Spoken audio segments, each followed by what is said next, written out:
अस्सलामुअलैकुम, welcome to my channel easy and Mimi. कैसे हैं आप सब लोग? आई होप कि आप सब लोग बिल्कुल ठीक ठाक होंगे और अपनी लाइफ को एंजॉय कर रहे होंगे।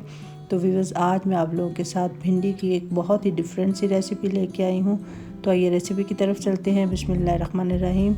इसके लिए 1 केजी मैंने भिंडी लेके इसको थोड़ा सा इस तरह बड़े साइज़ में काट लिया है। अगर भिंडियाँ छोटी हों तो आप इसको ना काटिएगा। और इसमें मैंने 3 मीडियम साइज़ के प्याज लेके इनको भी बारीक बारीक काट लिया था। बेसन इसमें मैं इस्तेमाल करूँगी 4 से 5 टेबल स्पून। दही इसमें तकरीबन 1 कप इस्तेमाल करूँगी मैं।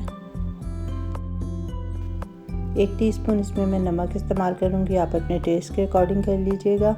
और 1 टेबल स्पून भर के इसमें मैं रेड चिली पाउडर इस्तेमाल करूँगी। और हाफ टीस्पून के करीब हल्दी जाएगी इसके अंदर।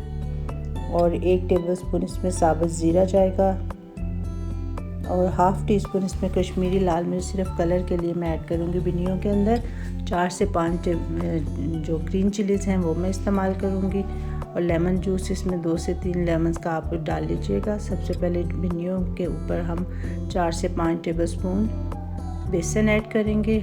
उसके बाद इसमें हाफ़ टी स्पून नमक और हाफ़ टी स्पून कश्मीरी लाल मिर्च मैं ऐड करूँगी।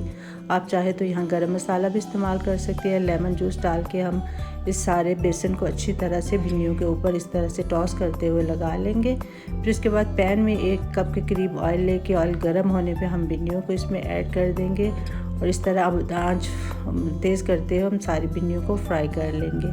जो ऑयल बच जाएगा उसी के अंदर मैं प्याज ऐड कर दूँगी और इसको हम सॉफ्ट होने तक फ्राई कर लेंगे। और जब ये सॉफ्ट हो जाएगा तो फिर हम इसमें मसाले ऐड करेंगे। नमक मैंने इसमें डाला है 1 टीस्पून के करीब, हाफ़ टी स्पून हल्दी, 1 टेबलस्पून भर के इसमें रेड चिली पाउडर, 1 टेबलस्पून ही इसमें साबुत ज़ीरा मैंने ऐड किया है। इस सारे मसाले को हम मिक्स कर लेंगे और थोड़ा सा भूनने के बाद इसमें पानी ऐड कर लेंगे ताकि हमारे जो प्याज है वो सॉफ्ट हो जाए, हमारा अच्छा सा मसाला रेडी हो जाए। इसको हम बड़े अच्छे तरीके से इसकी बुनाई करेंगे। फिर इसके बाद हम इसमें दही ऐड कर देंगे। दही का पानी खुश्क होने तक हम इसको भून लेंगे। और जब दही का पानी इसमें बिल्कुल खुश्क हो जाएगा तो फिर हम इस मसाले के अंदर अपनी भिंडियाँ जो हमने फ्राई की हुई थी वो ऐड कर देंगे और इसको अच्छी तरह से मिक्स कर लेंगे। भिंडियों को अच्छी तरह से हम इस तरह टॉस करते हुए मसाले के साथ मिक्स करेंगे ताकि सारा मसाला अच्छी तरह से सारी भिंडियों के ऊपर लग जाए और अच्छी तरह से अंदर इसके रच जाए सारा मसाला। इसके बाद हम इसमें धनिया पाउडर ऐड करेंगे और ग्रीन चिलीज़ मैंने साबुत लंबी लंबी काट के इसके ऊपर डाल दी हैं। इन दोनों चीज़ों को भी हम मिक्स कर देंगे। फिर इसके बाद हम इसको कवर करके तकरीबन 10 मिनट तक दम वाली आंच पे इसको दम देंगे ताकि सारा मसाला और नमक मिर्च अच्छी तरह से भिंडियों के अंदर रच जाए। ये हमारी मज़ेदार सी देखिए बेसन वाली मसाला भिंडी रेडी है। तो इसको आप अपनी सर्विंग डिश में हम डालते हैं। आई होप कि आपको ये ज़रूर पसंद आएगी और मैं रिकमेंड करती हूँ कि आप इसको ज़रूर ट्राई कीजिएगा और मुझे अपनी फ़ीडबैक ज़रूर दीजिएगा कि आपकी ये भिंडी कैसी लगी।